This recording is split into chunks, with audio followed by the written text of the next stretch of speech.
ये presentation amazing facts के मित्रों के द्वारा लाया जा रहा है।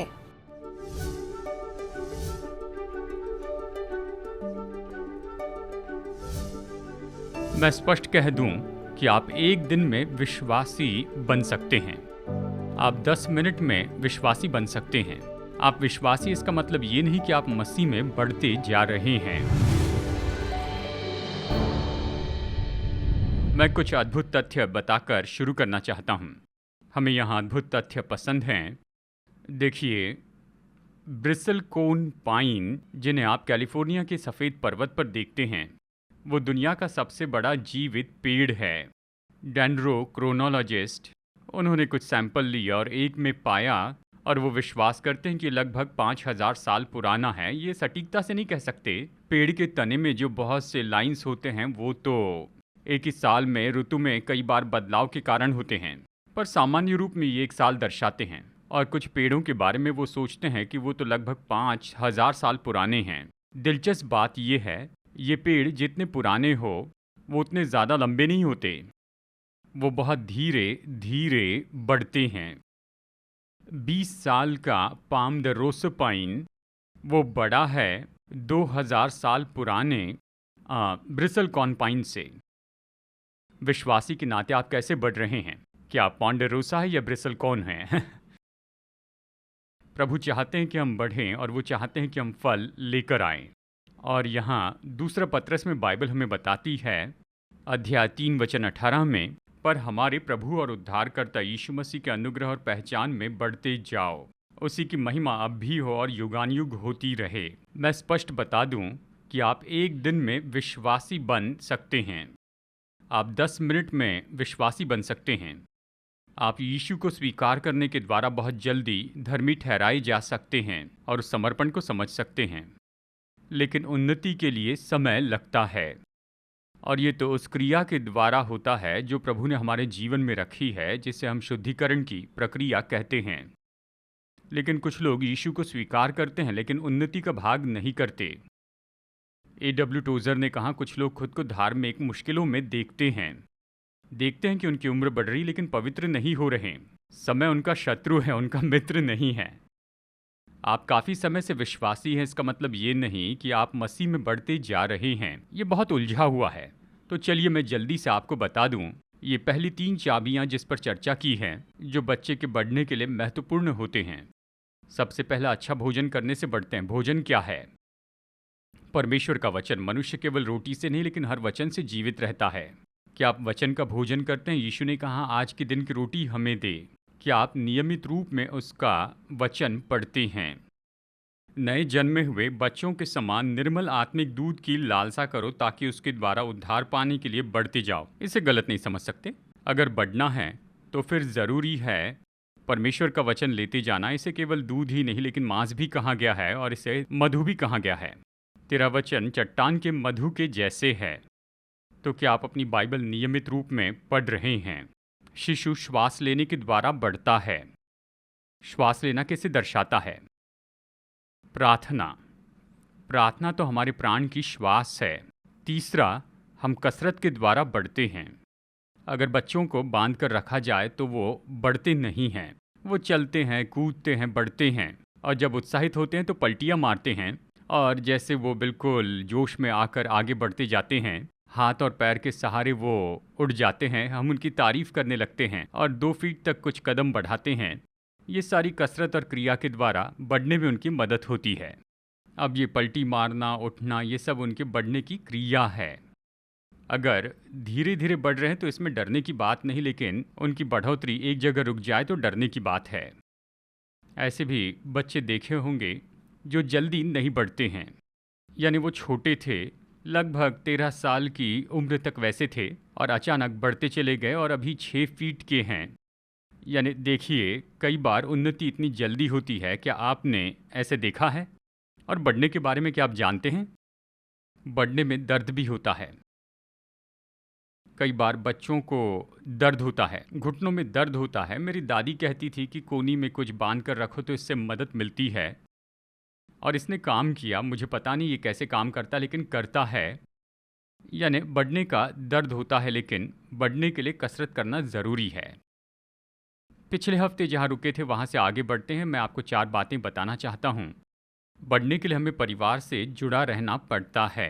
परमेश्वर ने ऐसे बनाया कि बच्चे जंगल में मशरूम के जैसे नहीं बढ़ते हैं। वो परिवार में जन्म लेते हैं जहाँ पर माता और पिता होते हैं और उन्हें पोषण मिलता है। हमें सामाजिक संबंध की ज़रूरत है और वे प्रेरितों से शिक्षा पाने और संगति रखने और रोटी तोड़ने और प्रार्थना करने में लौलीन रहे। रोटी तोड़ने और प्रार्थना करने में लौलीन रहे, वो संगति में रहें। अगर आप बढ़ना चाहते हैं तो कहीं आप दूर दराज के अकेले विश्वासी जैसे नहीं हो सकते हैं। देखिए, बहुत से लोगों की भौगोलिक परिस्थिति या फिर परंपरा के कारण मसीहत को अनुमति नहीं देते और परमेश्वर उन्हें बचाए रखेंगे। लेकिन ये बहुत अच्छा होगा कि दूसरे विश्वासियों से संगति करें। ये तो आपको अकेले रहने से निश्चय ही बचा लेगा। आप मुझसे सुनिए, मैं गुफाओं में रहता था और उस समय लोग ये मानते थे कि अगर पवित्र बनना है तो फिर सब लोगों से दूर रहना होगा। और साइमन स्टाइलाइट जैसे वो पिलर पर ही अकेले रहते थे, सभी लोगों से दूर रहने की कोशिश करते थे ताकि दूसरे लोगों द्वारा भ्रष्ट ना हो, पवित्र रहें और ज़्यादा समय परमेश्वर के बारे में सोचें। उनके दिन बड़े अजीब सुनाई देते हैं। मुझे ये बात पसंद है, जैसे दाऊद कहता है, अगर मेरे पंख होते और मैं पक्षी के जैसे उड़ पाता और अकेले में प्रभु के करीब होता। और कोई भी परीक्षा नहीं होती है, जैसे कि संसार में होने के कारण कुछ परीक्षाएं आती रहती हैं, लेकिन यीशु ने हमें अकेले में रहने के लिए नहीं बुलाया है। वो चाहते हैं हम एक साथ रहे। इब्रानियों 10:24 देखिए। और प्रेम और भले कामों में उकसाने के लिए इस बात की ओर ध्यान दीजिए, हम एक दूसरे की चिंता किया करें। इसे कैसे करेंगे? एक साथ रहने द्वारा। एक दूसरे के साथ इकट्ठा होना न छोड़े, जैसे कि कितनों की रीति है। पौलुस के दिनों में भी ये समस्या थी, लोग एक साथ जमा होने को अनदेखा कर रहे थे। हफ्ते में एक साथ जमा होने के लिए सबसे अच्छा समय क्या है? सब्त का दिन। हफ्ते के बीच के दिनों में एक साथ छोटे छोटे समूह में जमा होना अच्छा है, लेकिन सब्त जो है वो तो परमेश्वर के लिए पवित्र दिन माना जाए। व्यवस्था 23 यानी यहाँ पर एक साथ जमा होना, एक साथ आना है। और देखिए, ये धीरे धीरे होता है, यानी लोग एक हफ्ते में चूक जाते हैं। ओ, मैं बहुत थक गया था इसलिए ज़्यादा समय सो गया। परमेश्वर जानते हैं कि आराम चाहिए। और फिर 2-3 हफ्तों में आप पाते हैं 2 हफ्ते चूक गए हैं। 2 हफ्ते के बाद में 3 हफ्ते चूक जाते हैं। ये जल्दी से नहीं होता। वो आना टालते हैं और जानते हैं वो जोखिम में होते हैं अगर हम एक साथ जमा न हो। देखिए, बाइबल में 140 से भी ज़्यादा बार कहा गया है। नए और पुराने नियम में आप ये शब्द पाएंगे, एक दूसरे। मैंने हाल ही में इस पर क्लिनिकल कंप्यूटर सर्च किया था, 146 बार ये आया है। एक दूसरे, एक दूसरे, एक दूसरे। नए नियम में ये कहता है, एक दूसरे से प्रेम रखो, एक दूसरे की सेवा करो, एक दूसरे को तसल्ली दो। अपने आप में ये सब कुछ करना आपके लिए मुश्किल होगा, सच है ना? तो देखिए, हमें एक साथ समय बिताना ज़रूरी है। जानते हैं क्यों? ताकि उन्नति पाए और सुरक्षा में बने रहें। अब जानते हैं, जब शैतान किसी भेड़ को पाता है, भेड़ियों के जैसे वो भेड़ की झुंड में छिपते हैं और उन्हें ले जाते हैं। मूसा ने अमालेकियों पर एक श्राप घोषित किया था। जानते हैं क्यों? देखिए, जब इस्राएली लोग लाल समुंदर को पार करके दूसरी ओर पहुंचे, वहां पर जवान थे, बूढ़े थे, कमज़ोर थे, बलवान थे और अमालेकियों ने हमला किया। व्यवस्था विवरण 25-18 से पढ़ते हैं। अमालेकियों ने तब तुझ पर चढ़ाई करके जितने निर्बल होने के कारण सबसे पीछे थे उन सभी को मारा। जो कमज़ोर थे वो पीछे थे। अगर आपको सुरक्षित रहना तो बीच में रहना होगा। अंटार्कटिका में जैसे एम्परर पेंगुइन जीवित रहते हैं, उससे मैं चकित हो जाता हूँ। और वहाँ तो बहुत ही कड़ाके की ठंड होती है, ऑक्सीमोरॉन। वातावरण बहुत ठंडा होता है, -60 तक। और वो सभी जो नर पेंगुइन्स हैं वो बहुत समर्पित होते हैं। मादा अंडा देकर उसके पैरों पर रख देती है और सारे नर उस अंडे को अपने पेट की चर्बी के नीचे रखते हैं और 100 डिग्री तक तापमान रखते हैं। 100 डिग्री में रहते हैं, जबकि बाहर -60 डिग्री है। वो अपने पैरों पर बर्फ रखते हैं और इससे अपने आप को ढांक देते हैं और वो पलटी मारते हैं और वो गोल गोल घूमते हुए बीच में आते हैं। वो बीच में आने की कोशिश करते हैं क्योंकि तभी वो अच्छे से सुरक्षित रहते हैं। मछलियाँ, देखिए, वो समूह में होती हैं क्योंकि अकेले में कमज़ोर होती हैं, लेकिन जब समूह में होती है तो एक साथ घूमती फिरती हैं। किस शत्रु पर गौर करें वो नहीं जानते। अगर मैं मछली होता, अगर मैं सार्डीन होता, क्या आपने इस पर सोचा है? अगर मैं सार्डिन होता तो मैं बिल्कुल बीच में रहने की कोशिश करता। अगर शैतान से सुरक्षित रहना है तो कलीसिया में आइए, जुड़ जाइए, बिल्कुल बीच में आ जाइए, कोनी तक आप गहराई में चले जाइए, जो भी करना है कीजिए, लेकिन बीच में आइए। और हमें एक दूसरे की ज़रूरत है। अगर आपको बढ़ते जाना है तो परिवार में बने रहिए। 5वीं चाबी, विश्राम। लोग सोचते हैं विश्राम करने से कैसे बढ़ेंगे, ये तथ्य है। बढ़ने के लिए विश्राम चाहिए। Doctor Carl Nederson, paediatrician, John Hopkins और हार्वर्ड के ग्रेजुएट, उन्होंने कहा बच्चों के लिए नींद तो उनकी उन्नति के लिए बहुत ही ज़रूरी होती है। जब आप बढ़ते हैं तो आपका शरीर सोते समय एक जगह पर नहीं रुकता, बड़ा सक्रिय होता, बहुत सी प्रोसेस होती रहती है। रिपेयरिंग चल रही है, सेल मल्टीप्लिकेशन चल रही है, आप बढ़ रहे हैं। और इस तरह से बताया गया है कि विश्राम की कमी के कारण उन्नति में रुकावट हो सकती है। काफ़ी विश्राम न करने के कारण बीमार पड़ सकते हैं। तो विश्राम ज़रूरी है। भजन संहिता 37:7 में, यहोवा के सामने चुपचाप रहे और धीरज से उसकी प्रतीक्षा कर। आप आत्मिक रीति से विश्राम करें। आशा है आप विश्राम करते हैं और विश्राम करने में उन्नति पाते हैं। केवल सोने के बारे में नहीं है। यीशु चाहते हम विश्वास में विश्राम करें। मत्ती 6:27, तुम में कौन है जो चिंता करके अपनी आयु में एक घड़ी भी बढ़ा सकता है?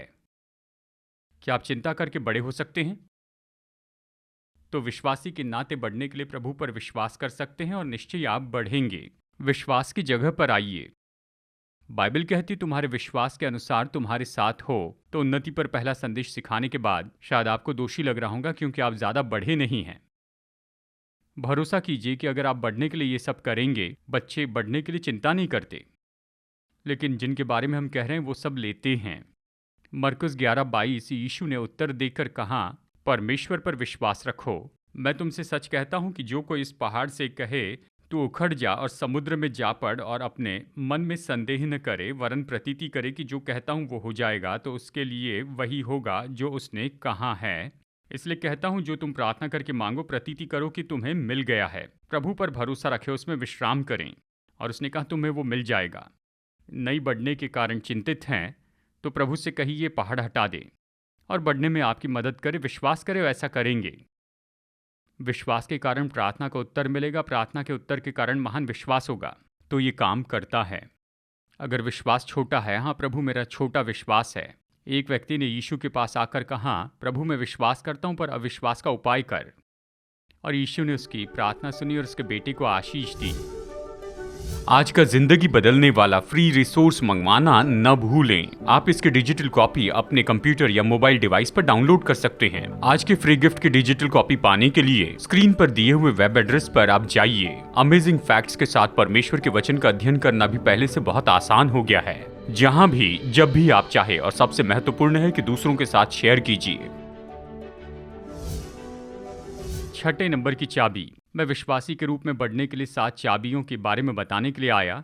यानी आपको नियमित रूप में शुद्ध होना है। बच्चे बहुत सुंदर होते हैं लेकिन समय समय पर उन्हें साफ करते रहना पड़ता है।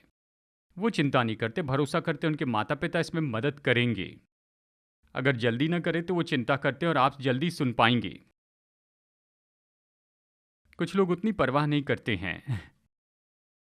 पहला यूहन्ना 1:8, यदि हम कहें कि हम में कुछ भी पाप नहीं तो अपने आप को धोखा देते हैं और हम में सत्य नहीं। यदि हम अपने पापों को मान ले तो वो हमारे पापों को क्षमा करने और हमें सब अधर्म से शुद्ध करने में विश्वास योग्य और धर्मी हैं।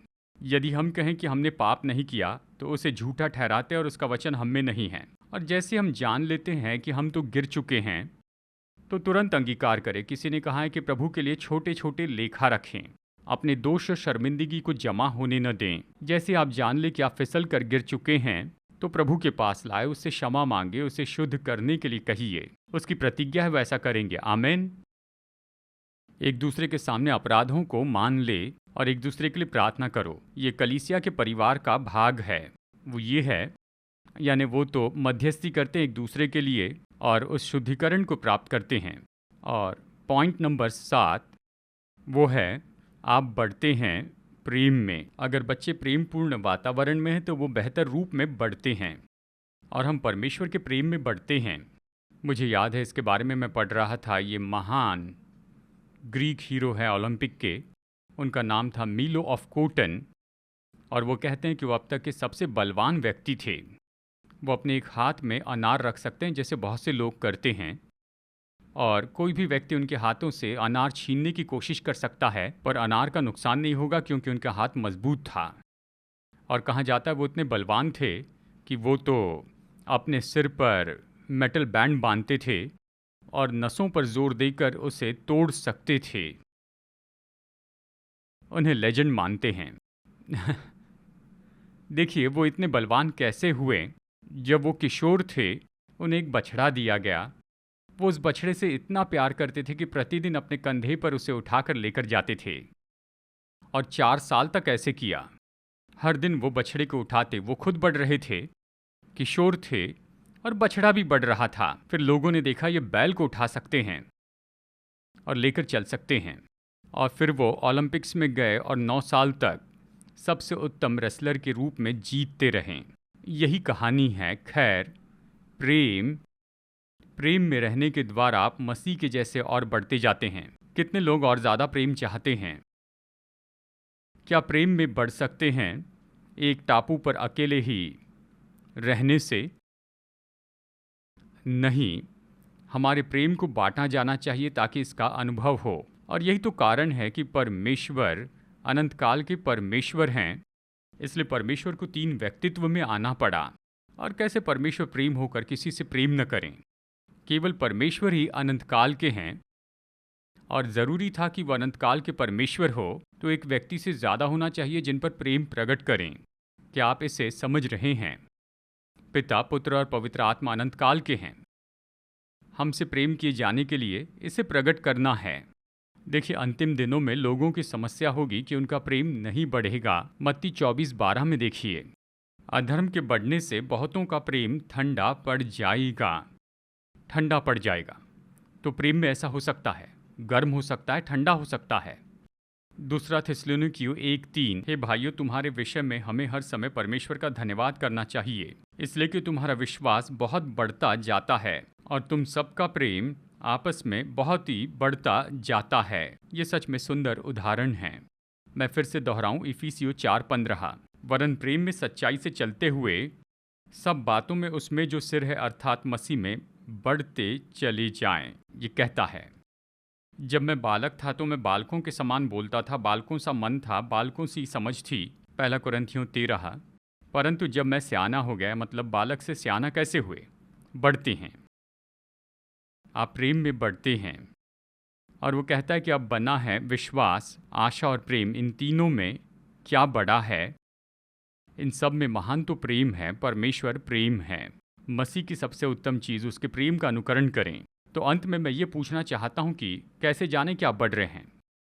मतलब बाइबल में हमें परमेश्वर ने बताया है, अगर विश्वास में है तो खुद को परखो, यानी उनके फलों के द्वारा उन्हें जानेंगे। यीशु ने कहा उनके फलों के द्वारा तुम उन्हें जानोगे, और आत्मा के फल होंगे। अब देखिए, यहाँ पर ये 7 सवाल है जो आप पूछ सकते हैं। एक बात है कि यीशु आपके पापों से आपको बचाने आए। क्या आपके जीवन में पाप आप पर राज्य करता है? क्या आप यीशु को छोड़ और किसी के आदी हैं?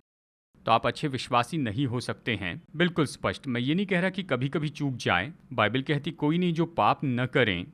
हम कह रहे हैं कि पौलुस ने कहा कि पाप तुम पर अधिकार न करता जाए। इब्रानियों 12:1, इस कारण जबकि गवाहों का ऐसा बड़ा बादल हमको घेरे हुए हैं, आओ हर एक रोकने वाली वस्तु और उलझाने वाले पाप को दूर करके वो दौड़ जिसमें हमें दौड़ना है, धीरज से दौड़े और विश्वास के कर्ता और सिद्ध करने वाले यीशु की ओर ताकते रहें। प्रार्थना करता हूं कि प्रभु आपको विजय दे। दूसरा पॉइंट, दूसरों को कैसे क्षमा करते हैं? क्या आप बढ़ रहे हैं? जिन्होंने आपको चोट पहुंचाई, क्या उन्हें क्षमा कर रहे हैं? आप उनके बारे में नफरत रखते हैं और उनसे बदला लेना चाहते हैं। जब आसानी से इन सारी बातों को दूर करते हैं तो विश्वासी के रूप में आप बढ़ते हैं। इफिसियों 4:32, एक दूसरे पर कृपालु और करुणामय हो, और जैसे परमेश्वर ने मसीह में तुम्हारे अपराध क्षमा किए, वैसे तुम भी एक दूसरे के अपराध क्षमा करो। कैसे क्षमा करना है? जैसे यीशु ने हमें क्षमा किया है। उन्नति का मतलब हम मसीह के जैसे बढ़ते जाते हैं। पॉइंट 3, क्या आप अपना विश्वास बांट रहे हैं? उन्नति का भाग मतलब इसे बांटना है। यीशु ने कहा, इस व्यभिचारी पीढ़ी में जो कोई मुझसे या मेरे वचन से शर्माएगा, मनुष्य का पुत्र भी उससे शर्माएगा। अगर मेरा अंगीकार करोगे तो मैं तुम्हारा अंगीकार करूंगा। यह उन्नति का चिन्ह है। क्या आप आत्मा के फलों को धारण किए हैं? क्या आप नई सृष्टि हैं? गलातियों 5:22 में सबसे उत्तम परिभाषा है। परंतु आत्मा का फल प्रेम, आनंद, शांति क्या आपके जीवन में है? फिर धीरज यानी सहते जाना, और फिर कृपालु, क्या आप कृपालु हैं? भलाई, विश्वास, नम्रता और संयम हैं। ऐसे ऐसे कामों के विरुद्ध में कोई व्यवस्था नहीं। पत्रस इसे इस तरह रखता है, दूसरा पत्रस 1:5 में, इसी कारण तुम सब प्रकार का यत्न करके अपने विश्वास पर सद्गुण, और सद्गुण पर, देखिए यहाँ पर ये सब जोड़ा जाना है, सद्गुण पर समझ, और समझ पर संयम। ये तो एक उन्नति है, यानी आप समझ पाते हैं, फिर संयम पाते हैं, और फिर संयम पर धीरज, और धीरज पर भक्ति, और भक्ति पर भाईचारे की प्रीति, और भाईचारे की प्रीति पर प्रेम में बढ़ती जाए। ये बातें तुम में हैं और बढ़ती जाएं तो तुम्हें हमारे प्रभु यीशु मसीह की पहचान में निकम्मे और निष्फल न होने देगी। तो प्रभु का अनुग्रह मांगिए कि मसीह गुणों को जोड़े ताकि आप यीशु का अनुकरण कर सकें। 5वीं परीक्षा, क्या आप नियमित समय बिताते हैं प्रार्थना और उसके वचन के अध्ययन में? और परमेश्वर के साथ अच्छा समय हम खुद बनाते हैं। आपको इसे करना होगा। ये नहीं कि अपने आप ये हो जाए इसलिए राह देखें, यह ऐसे काम नहीं करता। प्रभु के लिए समय निकालें। 1 तीमुथियुस 4:13, जब तक मैं ना आऊं तब तक पढ़ने और उपदेश देने और सिखाने में लौलीन रहे। 1 थिस्सलुनीकियों, जैसे मैंने पढ़ा, निरंतर प्रार्थना करो। दानियल ने अपनी रीति के अनुसार 3 बार घुटने टेक कर प्रार्थना की, वचन का अध्ययन किया। 6ठी बात, उदार हो जाएं। परमेश्वर और मनुष्य के लिए ये परीक्षा है। हम बता सकते ये व्यक्ति बढ़ रहा है उनके विश्वास और उदारता को देखकर।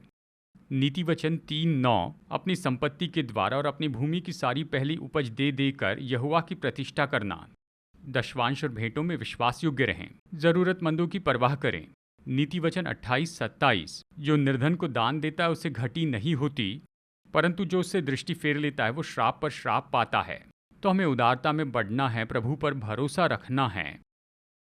क्या हम हर्ष से देने वाले हैं? नंबर 7, क्या आप आत्मिक उन्नति का अनुभव कर रहे हैं? जब आप भूतकाल को देखते हैं, क्या आप उन्नति पहचान सकते हैं? प्रभु के अनुग्रह से आप खुद को जांच सकते हैं। आप जयवंत हो रहे हैं। देखिए, कई बार मसीह जीवन ऐसे लगता है कि आप 2 कदम आगे बढ़ते हैं और फिर 1 कदम पीछे जाते हैं, फिर 2 कदम आगे बढ़ते हैं। देखिए, आप आगे बढ़ रहे हैं। तो क्या आप देख रहे हैं कि आप बढ़ रहे हैं? ऐसी बातें जिसमें आप गिर जाते थे या भटक जाते थे, लेकिन अभी उसमें धीरज रखते हैं और ज़्यादा प्रेमी हो रहे हैं, दयालु और बहुत ही उदार हो रहे हैं। 1 यूहन्ना 1:7, जैसा वो ज्योति में है वैसे हम भी ज्योति में चले तो एक दूसरे से सहभागिता रखते हैं, और उसके पुत्र यीशु का लहू हमें सब पापों से शुद्ध करता है। यीशु नहीं चाहते कि हम उसका लहू भूल जाएं। वो चाहते हैं कि हम याद रखें कि हमारे पापों के कारण जो उसने बलिदान दिया उसके लिए कितनी बड़ी कीमत थी। अगर आप पाप को हल्के रूप में लेते हैं तो याद रखिए इसकी कीमत क्या है। इसके लिए परमेश्वर के पुत्र का लहू बहा। अब ये समय है कि हम इसे स्वीकार करके परमेश्वर के लिए अपनी सराहना प्रकट करें, उससे कहें कि हमें शुद्ध करें, हमें नई शुरुआत दे। यदि हम किसी भाई या बहन के बारे में कोई कड़वाहट रखते हैं तो उसे दूर कीजिए और मेल मिलाप कीजिए, और इसके कारण आपके जीवन में और हमारी कलीसिया में परमेश्वर की आत्मा चलती है और हम विश्वासी की उन्नति देखेंगे। आमीन।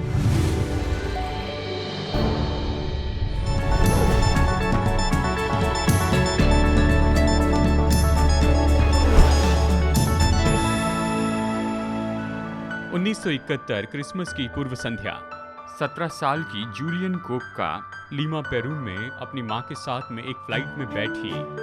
वो क्रिसमस पर पिताजी से मिलने के लिए जा रही थी और अमेज़न रेन फॉरेस्ट के रिसर्च स्टेशन में एंडीज को पार करने के बाद लगभग 21,000 फीट पर गर्जना करने वाले काले बादलों ने हवाई जहाज को घेरा, जिससे भयानक टर्बुलेंस हुआ। हर जगह पर बिजली चमक रही थी और हवाई जहाज पूरी तरह से हिल गया, जिससे यात्री बहुत ही घबरा गए। अचानक बिजली प्लेन के इंजन से टकराई और एक विंग उखड़ गया।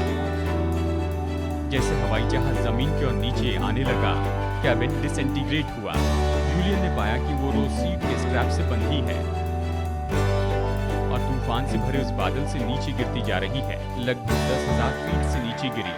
वो जंगल के पेड़ से टकराकर नीचे जमीन पर गिर गई। जब अगले दिन वो जागी, जूलियन ये जानकर चकित हो गई कि वो 2 मील ऊंचाई से गिरी फिर भी जीवित है। इसकी कॉलर बोन टूट चुकी थी और हाथ में दर्द था। बाकी दूसरे जीवित व्यक्ति को न पाकर जूलियन ने याद किया उसके पिता ने उसे क्या सिखाया था कि पानी के बहाव में चले तो ये मानव बस्ती में लेकर आता है। तो हवाई जहाज से नीचे गिरने के बाद एक ही सैंडल के साथ उसने चलना शुरू किया। 10 दिन तक जूलियन लंगड़ाते हुए तैरते और जैसे तैसे।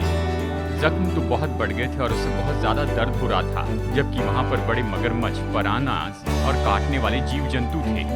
आखिरकार वो एक झोपड़ी में पहुंची जहां वो सो गई और कुछ लोगों ने उसे जीवित पाया और आखिरकार उसके पिता से उसे फिर मिलाया गया। कल्पना कीजिए कि 17 साल की लड़की इतने ऊपर से गिरने पर भी बच गई और दुनिया के सबसे बड़े रेन फॉरेस्ट में से अकेली ही आगे बढ़ी। बाइबल उनके बारे में बताती है जो जूलियन से भी ज्यादा अधिक रूप में नीचे गिरे थे। सच में बाइबल के अनुसार जब आदम और हव्वा अदन की वाटिका में गिर गए, इसने पूरी मानव जाति को नीचे गिराया। पर यीशु आए कि दुनिया को पाप से छुड़ाएं। शायद आप ये सोच रहे होंगे, ये दुनिया के लिए तो ठीक है, लेकिन मैं बहुत ज्यादा नीचे गिर गया। अगर प्रभु जूलियन को बचा सकते हैं तो आपको भी बचा सकते हैं। आप मूसा से ज्यादा दूर नहीं गए जो कि हत्यारा था, या दाऊद से जो व्यभिचारी था, या पतरस से जिसने इनकार किया, और ये सब अपने पतन के बाद भी बचाए गए। शायद आप सोच रहे होंगे, मैं तो कई बार गिर चुका हूँ।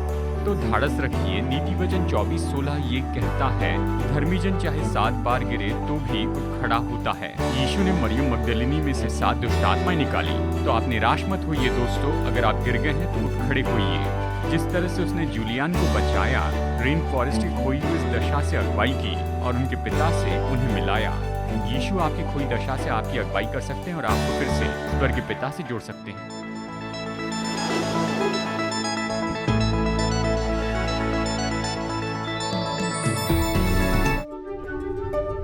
50 साल से भी ज्यादा समय से अमेजिंग फैक्ट्स बाइबल की सच्चाई को पूरे संसार में बता रहे हैं। यीशु की आज्ञा है कि हम प्रचार करें, हर देश में, हर जाति में, हर भाषा में प्रचार करें। आपकी प्रार्थना और सहायता के लिए धन्यवाद।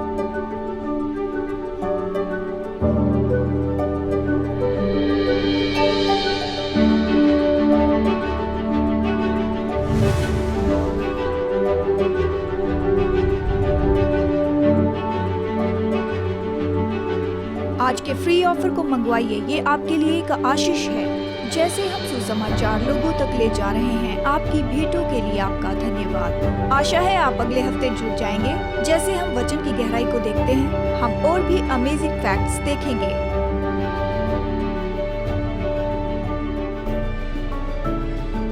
ये प्रेजेंटेशन अमेजिंग फैक्ट्स के मित्रों के द्वारा लाया गया।